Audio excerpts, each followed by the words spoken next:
老友記你好啊，今日我介紹你嘅呢係食雞蛋。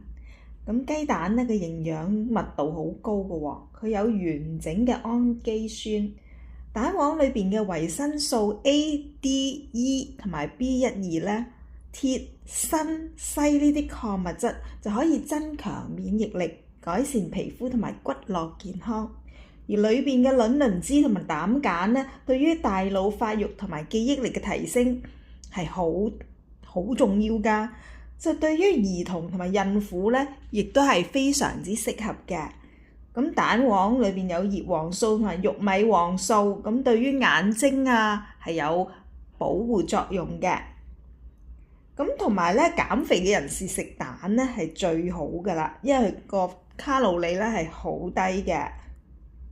咁同埋蛋裏邊咧有維他命 B， 咁可以咧改善疲勞㗎噃。咁每日食2隻蛋都可以㗎，唔會話過多㗎。老友記得每日食2隻蛋啊！